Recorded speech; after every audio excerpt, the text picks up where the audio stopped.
सबसे पहले तो आप सभी दर्शकों को मैं एक बात बताना चाहता हूँ कि जैसे हम लोग उच्चारण करते हैं इस शब्द का धनतेरस। देखिए, वैदिक सनातन धर्म की प्रक्रिया में जो नाम है उसके पीछे रहस्य छुपे हुए हैं।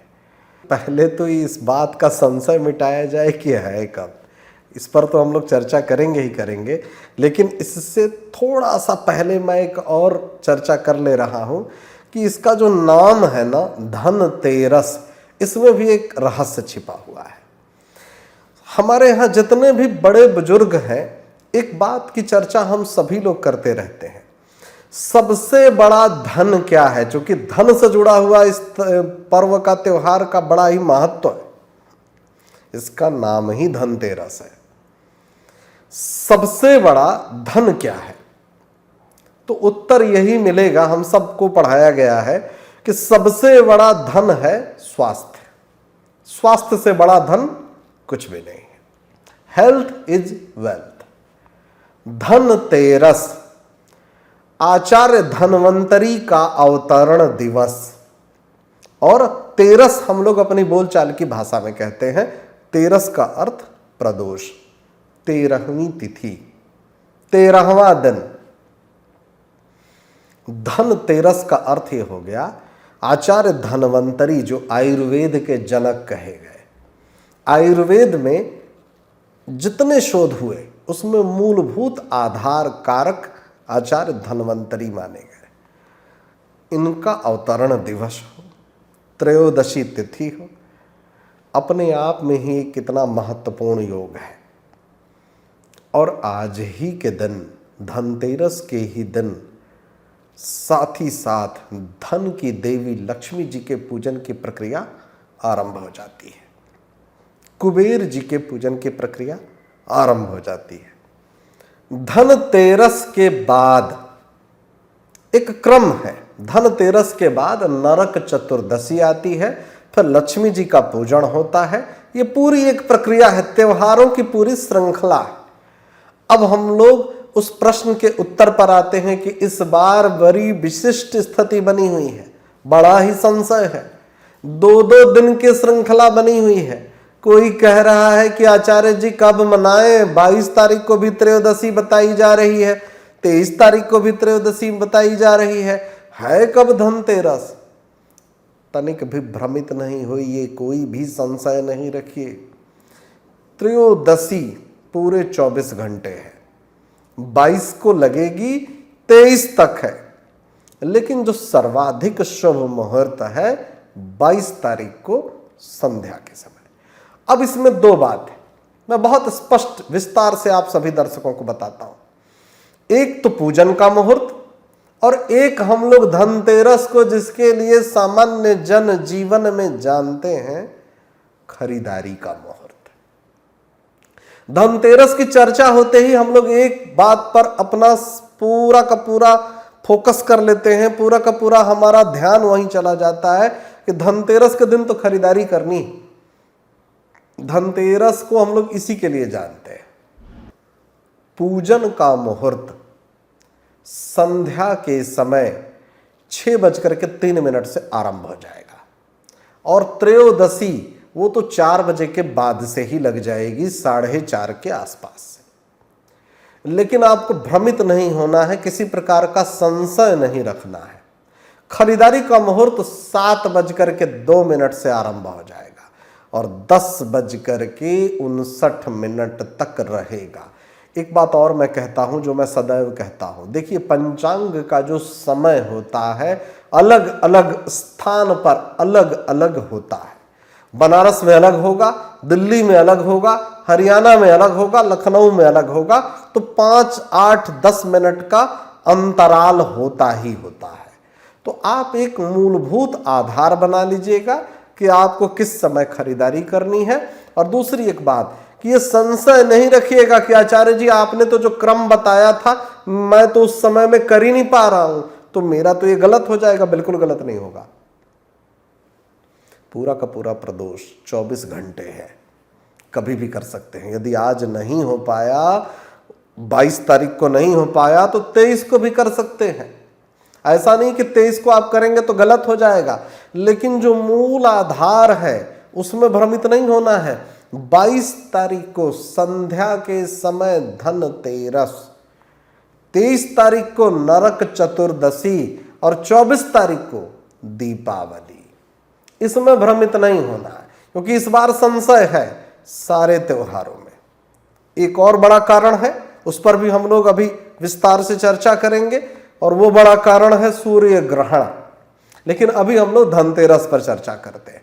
धनतेरस में जो मूल 2 बातें हैं वो है पूजन का मुहूर्त और खरीदारी का मुहूर्त। खरीदारी अलग प्रक्रिया है, पूजन अलग प्रक्रिया है। पूजन का जो सनातन धर्म का क्रम है, सबसे पहले कलश स्थापना, कुबेर जी का यंत्र या कुबेर जी का चित्र या कुबेर जी की मूर्ति, पीले रंग का आसन, पीले रंग का वस्त्र। कुबेर जी की पूजन की ये जो प्रक्रिया है, इसको आपको सनातन धर्म की नियमों के अनुसार क्रमबद्ध रूप से करना है। सबसे पहले कलश की पूजा, गौरी गणपति की पूजा, फिर उसके बाद कुबेर जी का यंत्र या कुबेर जी की मूर्ति या कुबेर जी के चित्र के समक्ष उनका आवाहन करना है। बड़ा ही सरल सा मंत्र, कुबेराय नमः, कुबेराय नमः। देखिए, लक्ष्मी जी को वेदों में भी कहा गया है, सदैव सारे शास्त्र वेद पुराण कहते हैं स्थिर नहीं रहती, चंचला हैं। कभी भी लक्ष्मी कहीं पर भी स्थायी रूप से नहीं रही, किसी के घर नहीं रही। लक्ष्मी आएंगी चली जाएंगी, पर हम सभी गृहस्थ लोग चाहते हैं कि स्थिर लक्ष्मी रहे। ये कृपा केवल और केवल कुबेर जी की ही कृपा से आएगी। ऐसे में धनतेरस को विधि विधान से मनाइए। दूसरी एक बात, जैसा कि मैंने आरंभ में ही कहा कि ऐसा धन किसी काम का नहीं है जिसमें आपका स्वास्थ्य उत्तम ना हो। तो इसलिए आयुर्वेद के आचार्य धन्वंतरी के अवतरण दिवस को भी ध्यान में रखिए और अपनी दिनचर्या, अपने स्वास्थ्य, अपनी जीवन शैली को भी व्यवस्थित करके चलिए। ऐसा धन किसी कार्य के हेतु शुभ नहीं होगा यदि आपका स्वास्थ्य उत्तम न रहा। धन्वंतरी की भी पूजन करिए, उनकी भी कृपा चाहिए। इस पूजन की प्रक्रिया को धूमधाम से मनाइए और तनिक भी भ्रमित नहीं होना है। प्रदोष त्रयोदशी लगातार 24 घंटे है, 22 को भी 23 को भी, लेकिन संध्या के समय के बाद। हाँ, यदि शुभ मुहूर्त की बात हो तो सर्वश्रेष्ठ है 22 तारीख की शाम को, 23 तारीख को नहीं, 22 तारीख की शाम को, जिसको हम लोग कहते हैं स्थिर लग्न। वो लग्न, जिस लग्न में हम खरीदारी करें तो घर में धन धान्य की कमी ना रहे, सदैव शुभता आए। क्योंकि कई ऐसे जातक हैं जो धनतेरस के दिन वाहन खरीदते हैं, कई ऐसे जातक हैं जो धनतेरस के दिन आभूषण खरीदते हैं, कई ऐसे जातक हैं जो धनतेरस के दिन ही अपना घर, भूमि, भवन, संपदा की खरीदारी करते हैं। ऐसे में जब बात मुहूर्त की आएगी खरीदारी की, तो मैं यही कहूंगा सीधे सीधे 22 तारीख की संध्या के समय का सदुपयोग करिए। 23 तारीख को नरक चतुर्दशी मनाना है, 24 तारीख को दीपावली मनानी, उसमें भी भ्रमित नहीं होना है। विधि विधान से कुबेर जी की यंत्र की स्थापना करिए, उनकी मूर्ति का आवाहन करिए, उनके मंत्रों से पूजन करिए। यदि जटिलता संस्कृत के शब्दों के प्रयोग में आपको महसूस होती है तो आप सरल मंत्रों का प्रयोग करिए, उनका ध्यान करिए।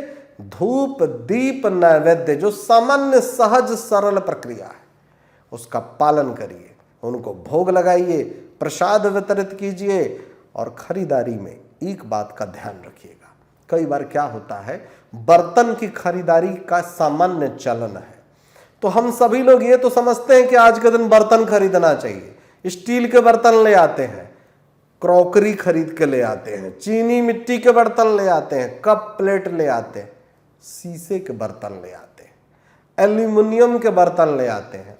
ये सब नहीं लाना है, अशुभ माना गया है। बल्कि देसी झाड़ू ले आइए, लक्ष्मी जी को प्रिय है।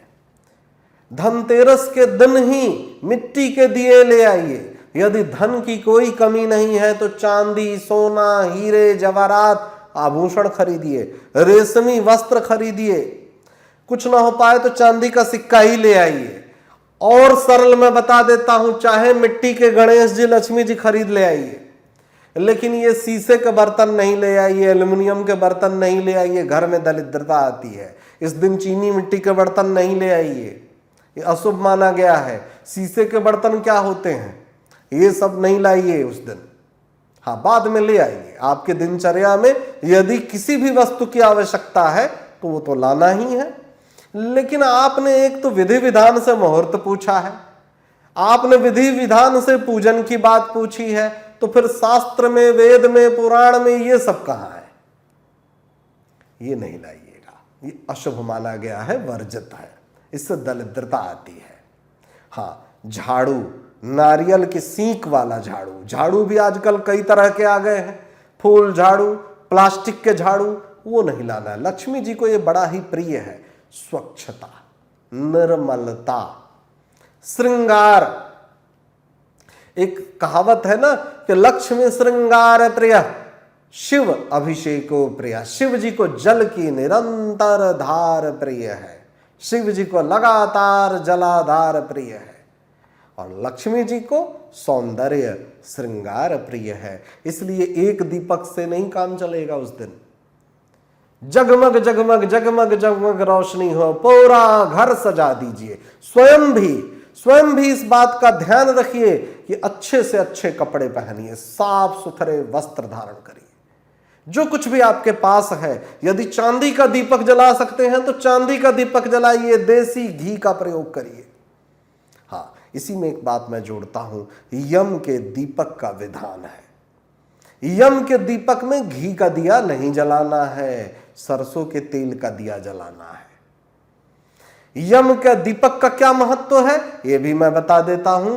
किसी भी प्रकार की अनहोनी ना होने पाए, किसी भी प्रकार की अकाल मृत्यु, बीमारियां, आदि व्याधि, किसी प्रकार का कोई भी नकारात्मक शक्ति का प्रभाव आपके घर के ऊपर ना पड़े। और वो दीपक किधर जलाना है? दक्षिण पूर्व दिशा में। वास्तुशास्त्र के अनुसार आपको पूजन की सारी विधि किधर करनी है? पूरब उत्तर दिशा, ईशान कोण इसको वास्तुशास्त्र कहता है। और यम का दीपक किधर रखना है? दक्षिण पूर्व, आग्नेय कोण वास्तुशास्त्र इसको कहता है, दक्षिण दिशा की तरफ। इन बातों का आपको विशेष रूप से ध्यान रखना है, विशेष करके धन तेरस के संबंध में। ये बड़ा महत्वपूर्ण प्रश्न है, इसके नाम में ही इसकी व्याख्या छिपी हुई है, नरक चतुर्दशी। इसीलिए मैं सदैव कहता हूं कि हमारे यहाँ जितने भी पर्व त्योहार हैं उसकी पूरी क्रमबद्ध रूप से श्रृंखला है और एक दूसरे से जुड़े हुए हैं। प्रदोष के दिन हम धनतेरस मनाते हैं और ठीक अगले दिन नरक चतुर्दशी, इसके नाम में ही इसकी व्याख्या छुपी हुई है। घर में जितनी भी प्रकार की नकारात्मकता है, पहले देसी तरीके से हम लोग के यहाँ गाँव में या मोहल्लों में ये मनाया जाता था, जिसको हम लोग कहते थे, जो पुरानी बुजुर्ग महिलाएं होती थीं, कि दलिद्र भगाओ, नकारात्मकता को भगाना है। जितनी भी नकारात्मकता है, जितनी भी गंदगी है, जितनी भी नेगेटिव एनर्जी है, इसको हटाने के लिए नरक चतुर्दशी इस दिन का नाम ही है। इस पूरी प्रक्रिया का साफ सफाई की अंतिम प्रक्रिया पूरी कर दी जाती है और यमराज का दीपक जलता है क्रमबद्ध रूप से। कई घरों में, कई परिवारों में तो दीपावली के दिन भी ये होता है, और ये गलत नहीं है। ये पूरी एक श्रृंखला, पूरी एक प्रक्रिया है। कई लोग कहते हैं कि यम का दीपक सिर्फ इस दिन जलना चाहिए। नहीं नहीं, वो दिवाली के दिन भी एक अलग से वो एक व्यवस्था है। नरक चतुर्दशी महत्वपूर्ण हिस्सा है, और इसी दिन को छोटी दिवाली कहते हैं। साफ सफाई के अंतिम चरण को भी पूरा कर लिया जाता है। घर के अंदर की सारी नकारात्मकता को हटा दिया जाता है। यमराज को प्रणाम करते हैं कि प्रभु, आपका दीपक घर के बाहर रखा गया है, आप घर की तरफ देखिएगा भी नहीं। कोई भी नकारात्मक शक्ति इस घर के अंदर प्रवेश ना करे। हम पर कृपा करिए, हमारे घर में कोई अकारण बीमार ना पड़े, हमारे घर में किसी प्रकार की चोट चपेट, दुर्घटना, नकारात्मकता का वास न होने पाए। नरक चतुर्दशी का ये विशेष महत्व है।